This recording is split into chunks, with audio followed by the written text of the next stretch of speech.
and have that encounter with Jesus, hopefully, and be around other believers, hopefully, that would pull him, toward that relationship with Jesus.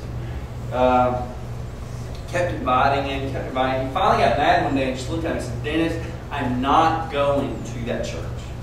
I'm just not going to go to that church." And I said, "Well, why not?" And he looked at me and said, "I've been to that church, Dennis. I've been to that church." And when I walk in, I sat in the back row, and when I did, people turned around and they looked at me. This lady came up, and I was wearing a hat, and she just was really nasty about it. Said, "You need to take your hat off, young man." And so I did, but I got up and left not long after, and I just don't want to go back to that church. Because I'll be honest with you, I don't think those people really want me there. The sad thing about that story is I thought about that. I thought about that church that I was a member of, and to be completely honest, Bobby was probably right. He was probably exactly right. There were a lot of people that they didn't want someone there that didn't look like them. They didn't want people coming in, and maybe getting messy. Church can get messy, I guess. I don't mean like dragging dirty. I mean like church being a little messy, a place that things can go, wrong sometimes. And it'd be okay for things to go wrong because we're reaching out to people that need God's grace. And that was not the environment of that church that I was a part of. And I had to be really, really honest with Bobby and say, "Bobby, you're exactly right. But you still need Jesus in your life. Regardless of what some knuckleheads up the street think of you and the way they live out their faith, regardless of that, you need Jesus." I'll continue that story sometime. It's a long story of how Bobby came to faith, but I'll continue that sometime. But about that church, and I've realized this maybe about church, and I want to frame it this way, that church is somewhat like gravity. Church is a lot like gravity. Church should be something that would be attractive. And I don't mean like, "Wow, what a good-looking church." Not that kind of attractive. Like attractive, like there's a force that wants to pull people to be a part of it. I mean, that's the kind of gravity that we're talking about here, and the kind of gravity that Summit and church and you guys being a part of this organism known as Summit Youth and Dahlonega Baptist. That's what it needs to look like. And is it attractive? Church is supposed to be like gravity. And it wasn't really, in Bobby's life. A couple of things about gravity. The more something is compacted together, the more something is involved with the other molecules that are there, the more attractive it becomes. I mean, if you think about a black hole, there's a lot of involvement going on in the matter of black hole because it's really, really compacted. All that material is super, super, if you want to think of it this way, involved with each other. That's part of the way that church is supposed to be. That if we're involved with each other, if we're open to bringing in other people into that involvement, then that's a really cool way that church and youth could work. But I don't think it works that way sometimes.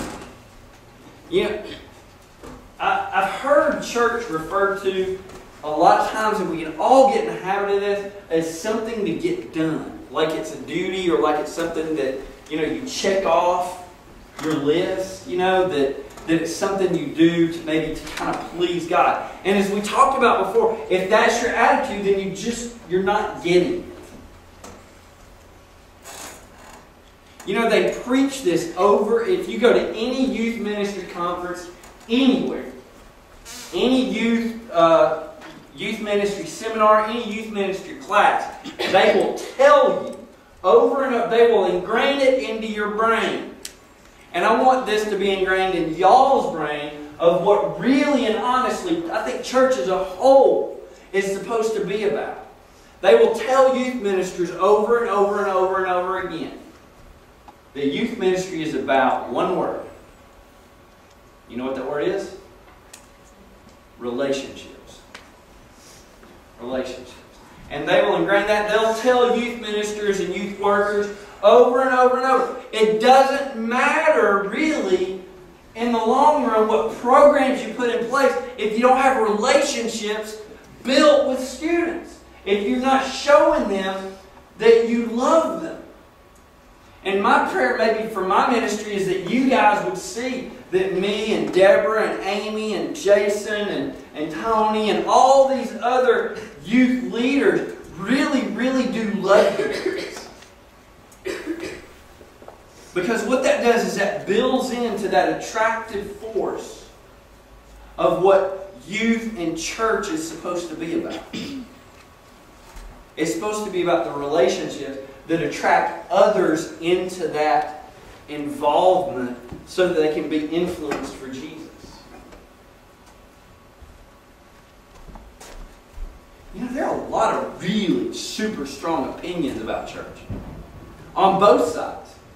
On both sides. There's some people that just absolutely love church. Like church is kind of become, if you want to look at it this way, their hobby. You know, it's kind of their hobby. And it doesn't, if you probe a little bit with some questions to folks that, you know, you kind of identify that that's going on with them, that they're like super pro-church and, you know, woohoo, we're having a dinner and you need to come, and, you know, then if you probe, you find out that it might not have as much to do with Jesus and expressing Jesus as it and than it does church maybe being what they do.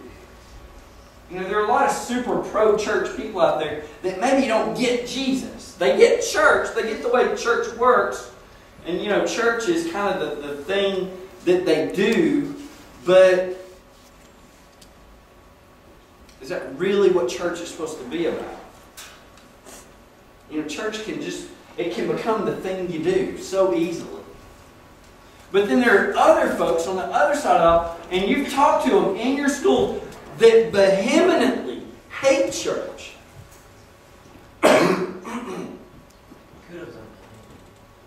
On what? I don't know what you're saying, Seth.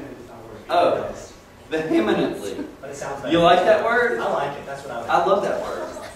They do. They vehemently hate church. That means they passionately hate church. Like church, and here's, if you were to probe a little bit, it doesn't have so much to do with the belief in Jesus. It doesn't have so much to do with what Jesus represents.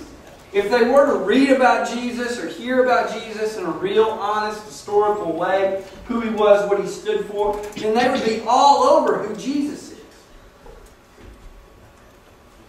More often than not, what's happened is they've met church people that just ram down their throats a do and don't list of what's good for people or bad for people, and, you know, don't sin, you don't need to be doing this, which church people have absolutely, by the way, no business pointing out the world's sin to.